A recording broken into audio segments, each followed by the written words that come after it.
to the cosmos and beyond, knowing it is already responded to.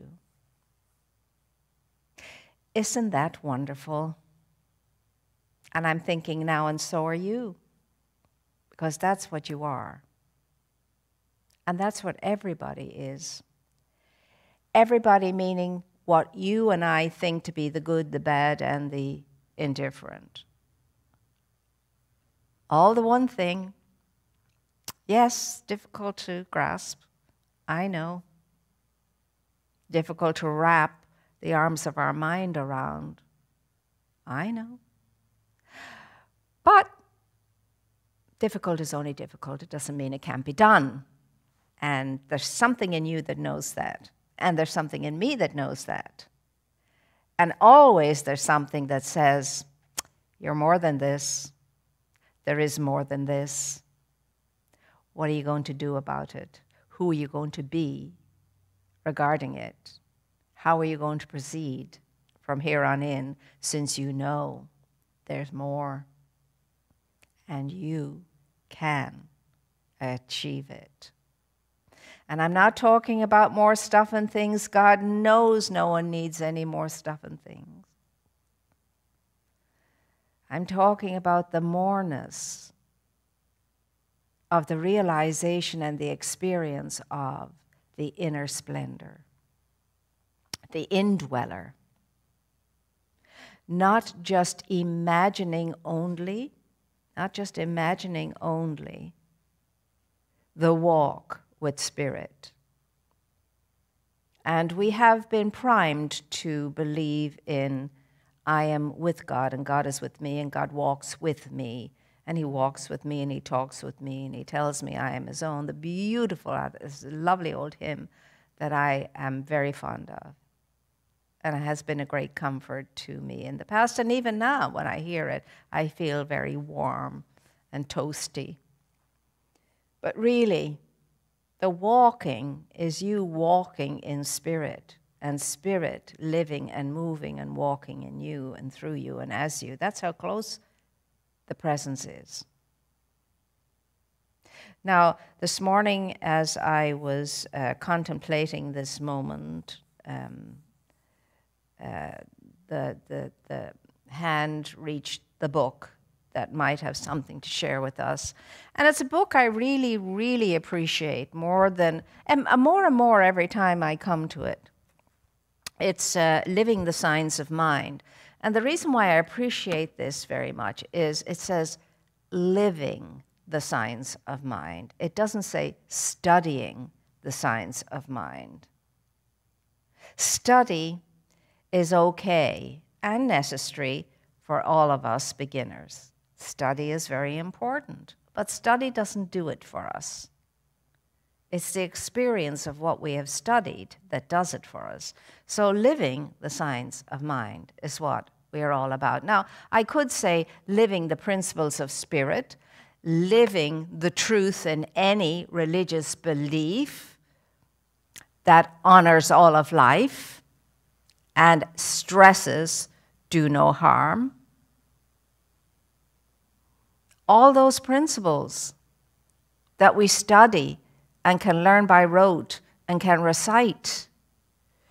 It's good information, but it doesn't get us to where we want to be and are supposed to be. Living it, feeling it, speaking it, hearing it. That's a masterful thing to embrace. And we can become masterful in it. Instead of having to hold up the book, I just took a page out, a page that I opened up to. And I do this regularly. I'll just open up a book and put my finger somewhere, and it always has something wonderful for me to hear and to absorb. So obviously this morning, this is what we all are supposed to be pondering. When we are on the right track, there is no limit. When we are on the right track, there is no limit. There's no sense of limitation. It's a good feeling when you're on the right track. And you feel it. But when we get onto the wrong track, we go on to where the trail runs into a stop. Wrong track. Actually, when you and I are on the wrong track of anything, we feel it, we sense it, we have an awareness of it. And those of us who are awake enough will stop, retrace our steps, seek the right path so that we can feel good. It would seem as though God has imparted God's own life to us, placing no limitation or condition that would restrict us other than this. Now, as far as the divine is concerned, the divine evolutionary creator of all is concerned, you and I are very much capable of staying on the right track, being on the right trajectory to unfold and realize the moreness of ourselves, the greatness of ourselves, the goodness of ourselves, the wholeness of ourselves, the integrated self. Life must be lived constructively in union and love and empathy with everything around us if we expect to live it to the full. It has to do with expectation and attitude. An expectancy of, oh, goody gumdrops, life is so good, and there's good in it for me every day, and there's more good in it with every new day. I can't wait to see how good unfolds in and through and by means of me today. You know, just like the feeling a child has when it knows this is the first visit to Disneyland, and this is the day. This is the day I go to Disneyland, meet all my pals from my babyhood. Can you imagine getting up every day giddy with delight? Can't wait to get up. Can't wait for morning to come. Can't wait to see what wonders and awe are awaiting me in this day. Fancy that. And then there's something that is in you that says, well, why not? I mean, why not? Why does that sound absurd? Why does that sound absurd? Why not? People do this every day. Why not you? Why not me? It's a beautiful thing, this thing called life. And Ernest Holmes says, there is no other condition imposed on us from the divine. There's no condition at all imposed on us from the divine. No lack, no limitation, none of that. The divine never, ever, ever has anything to do with punishment or anything to do with stopping us or blocking us or testing us in negative ways. That's all a human construct, nothing to do with the infinite, because the infinite wouldn't be infinite, wouldn't be whole and perfect and all love, unconditioned and unconditional, if that love began to mete out punishments and judgments and withhold this and that good from someone because whatever. That's a whole load of nonsense. And one day, we all wake up and realize, oh my goodness, the nonsense I have been believing and the limitation I have put on this thing called life, this thing called presence, this thing called God. There's nothing to be afraid of when it comes to spirit. There's nothing to fear. Nothing. At all. That comes from ourselves. Our own ghost stories, our own horrible tales we've been told, and so on, etc. They can go back onto the nothingness from whence they came. Everyone is born to be creative and to live to the fullest and to enjoy life. Fancy that. That the infinite creator wants you to enjoy your life.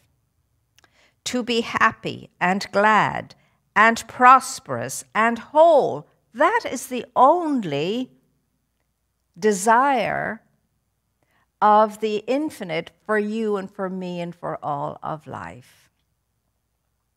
That we should have life and have it in abundance, that our joy may be complete, and that we should know peace that passes understanding. You know, the only desire of the divine for you and for me is that you and I might come to a conscious awareness of the kingdom of higher conscious awareness. And when we move into the kingdom of higher conscious awareness, discover all things good are added onto us. Isn't that amazing? You've heard it before. You know it in your mind. But do you feel it in your inner mind, your heart? That's the question, do I? So, we do not believe that God is ever associated with failure. God never makes any mistakes. We are the ones who err. Tell that to yourself the next time you feel you're hopeless and you're helpless and nothing goes right and you haven't amounted to anything. Remind yourself, the infinite made no mistake when the infinite created me.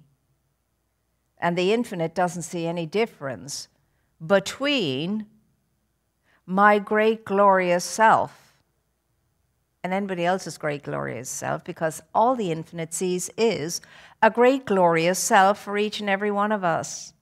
Because we are the image and the likeness of our Creator. Chip off the old block, the apple of the Creator's eye. And if we want to anthropomorphize God, you might imagine God saying, "Oh, didn't I do well there? Look at that. Is he not just amazingly, wondrously, terrifically, awesomely splendid?" That's all the infinite would be thinking in terms of you, because you are its image and its likeness. Well, then why is there so much evil in the world, and why are there so many bad people in the world, and why is there so much evil in the world? It's all the construction in the egoic human mind and from the egoic human mind. All stories made up there. Out of forgetfulness, because when we arrived, we forgot who we were. And we fell into all kinds of nonsense. We started to suspect each other. Starting to suspect each other, we started to dislike each other. And disliking each other, we started to fight with each other. And disliking and fighting each other, we started to hate each other. And hating each other then annihilates any sense of our understanding and awareness of what life is and how life is and who we are in truth. Because why? We're totally unconscious when we get to that level, that stage. We go unconscious. We've forgotten everything and anything with regard to the hidden splendor within us. We don't recognize it, we don't see it. And since we don't recognize it and see it within ourselves, we do not recognize and we do not see it in anything or anyone else. Because I can only meet myself, I can only find myself, I can only discover myself. All that I'm thinking, I will find out there thinking likewise. What I am thinking about others, others will be thinking about me. And this is sobering. Why is that? Because life, in its evolutionary process and unfolding process, works by corresponding to our energy. And thought is energy and feeling is energy. So life will correspond to your energy and to mine. So if you're all the time getting up and saying to yourself, "Oh, I feel awful, this is going to be a dreadful day," life will say, "Okay, today it's a dreadful, awful day. This is what is conjured up in mind. This is what we will happily give to her, him, them, they." Isn't that interesting? That life responds to us by corresponding to us. So please, never wish and never desire to cuss out anybody or to wish ill of anybody, or to wish somebody will get their comeuppance, because that's going to boomerang right back at you. You never have to worry about people and their comeuppances. People will create their own comeuppances. You don't have to be concerned about it. And don't ever think that somebody's getting away with something. You never have to worry about that. Life is a way of responding by corresponding. If you find that hard to believe, just watch it. Watch it in your own life. Just note it in your own life. How many times have you said and heard others say, gee, I knew that was going to happen. I knew it. I knew it was going to happen. And guess what it did? You're a great manifester. Some of us learn how to manifest by recognizing all our negative manifestations. And we realize, oh my gosh, if I'm great at manifesting on the negative side, I could equally be great at manifesting on the affirmative side of life. It's true, but then don't take my word or anybody else's for it, for that matter. Other people's words are, they're okay when they're good ones, but the most important word is yours. The most important person you will ever listen to is yourself. So be careful what you're listening to, because you're creating an energy that's going to attract more of what you are thinking about into your life. That's why I say to myself, to begin with, and to everybody else, when I require a reminder of a spiritual mind treatment or somebody else does, the first thing you must do is stop worrying and must not be afraid. You must not allow yourself to get fearful or afraid, because that gives energy to whatever it is you're concerned about. First thing you do is relax, you release, and you let that energy go. And then you know within yourself that there's a power greater in you than any condition or situation or circumstance you might be in, and you keep knowing it, and you keep feeling it, and you keep seeing it, and you keep visioning it, as well as getting the support and the help of another practiced person in the art of spiritual mind treatment, or several, or anybody who will join you in prayer. But I will add this: don't share your circumstances and your conditions with fear-filled people, because they'll get afraid for you, they'll get frightened for you, and they'll only add to that anxiety. That energy will be added to. When you want somebody to share something that's going on with you that is a great challenge, share that with somebody who has a sense of themselves and does not go into the, oh my God, mode. But somebody who will say, rather than, oh my goodness, you don't deserve that, I'm so sorry for you, but who will say to you, okay, this is your circumstance, this is your situation now, what are we going to do about it? How are we going to move through this, and how may I help you? That's the person you want to share stuff with, which is of a sort of an anxious nature to begin with. Because you want all the affirmative support around you in those times. And of course, above all else, you, more importantly, must have the same kind of attitude. But in the beginning, you may not. It's okay to feel afraid. It really is. Feel the fear. Feel the fear, but breathe it out of you. Breathe it out of you. Just know it's a stimulus and response. It's response, immediate response. But in the breath will help you to calm down a little bit and to know what your first step is. To me, my first step would be pick up your phone and text a friend who is good at knowing the truth for you and is not going to get all discombobulated. at the news. But this gradually happens, and it comes to us when we really, really are open and wanting it. But you have to want it.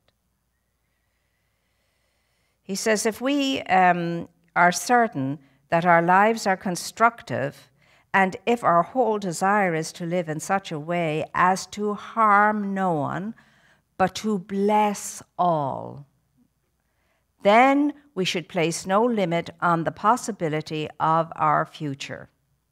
No limit. This great gift of life is to be accepted even as the lilies of the field and the birds of the air are provided for, so too are you. Now, of course, to get to that stage, you and I really need to gain the habit of spending time in the presence consciously. I'm not talking about study. Study is okay, but study doesn't do it. Study is a means to an end. What does it is the contemplation and the meditation, actually. And in contemplation and meditation, there's just this open receptivity to being in the presence and knowing I'm in the presence and the presence is in me, and certainly without a honey-do list, without any talk even, any exchange, just a feeling, just feeling the essence and the presence breathing in you and through you and as you. Feel it. And as soon as a thought comes, just relax it out of you, let it go. Just you want to feel, you want to have the experience of God. You don't want to hear more about God. You don't want to learn more about God. You don't need to study more about God. You want more of the experience of the presence, of the godliness within yourself, rising from within you out.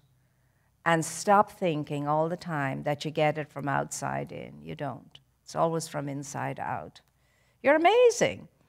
And even though you're in the direst of circumstances, and some of us are at the moment, in dire, dire circumstances, even so, that's the best possible time to just breathe it all out and say, okay, enough already. I'm finished with trying to do everything myself and make it happen and make it work and mend it and fix it and heal it myself. I can't do it. You're not supposed to do it.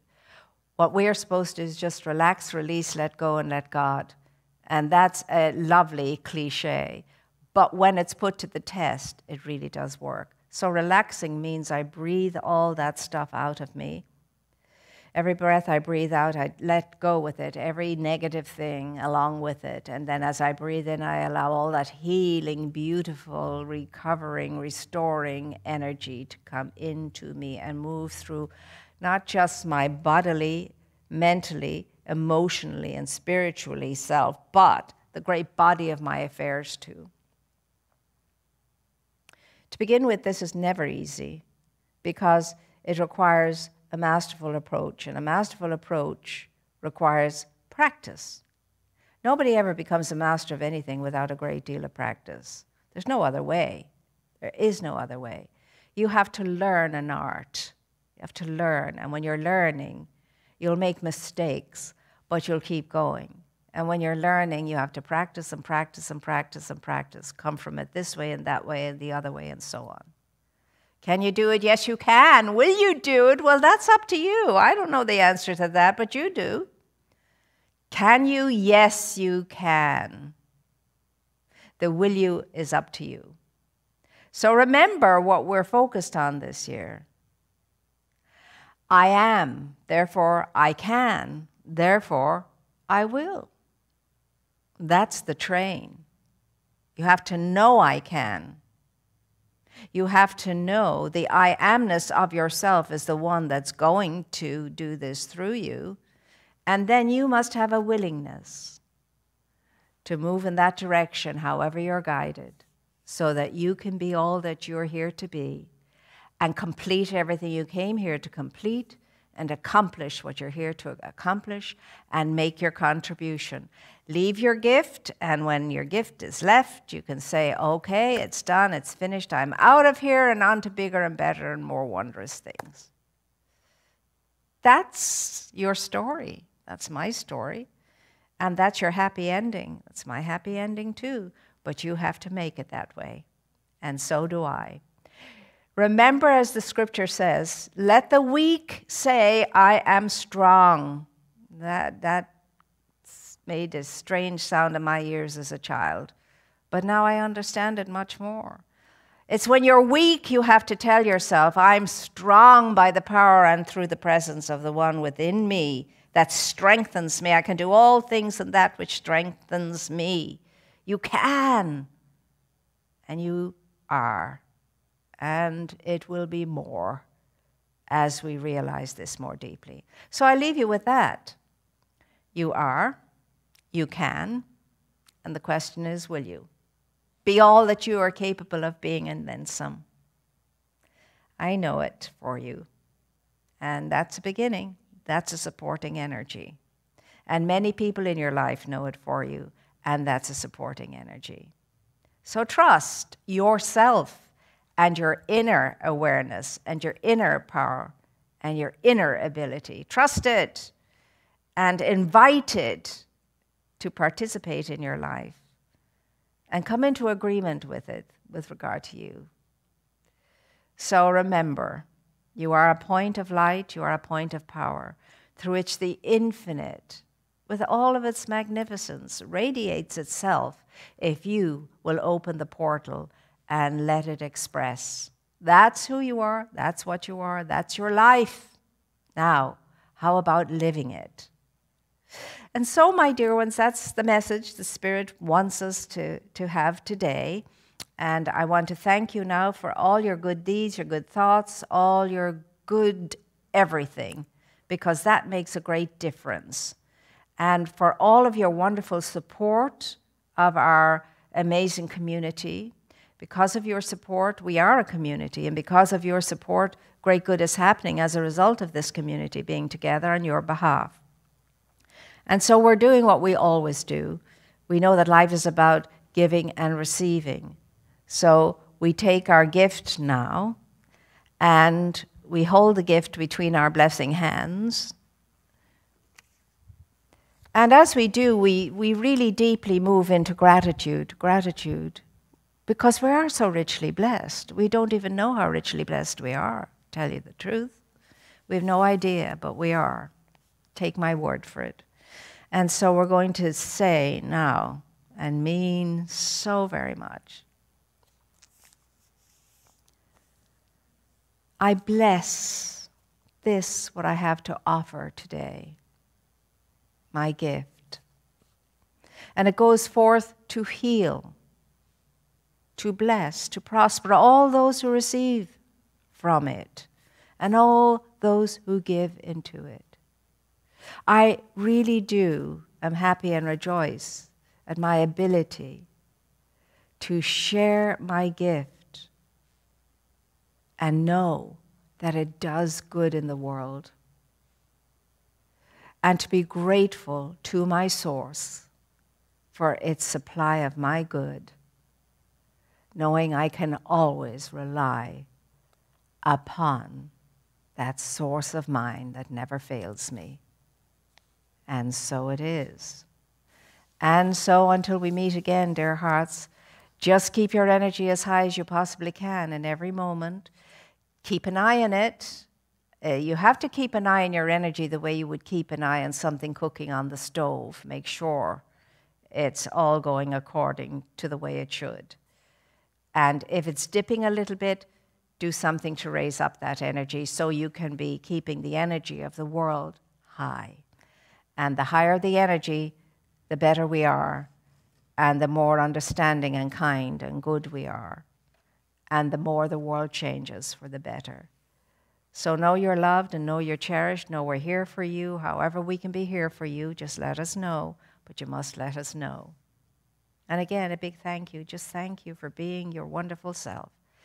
And patience, everybody. It's a joyous thing to be thinking in terms of reopening and all of that. And we will keep you apprised. And I know there's the tendency to look out there and see, well, they're open and they're open and they're open. How come we're not open? I can assure you we'll be open when we feel and know that we've done everything possible for your comfort and for your safety.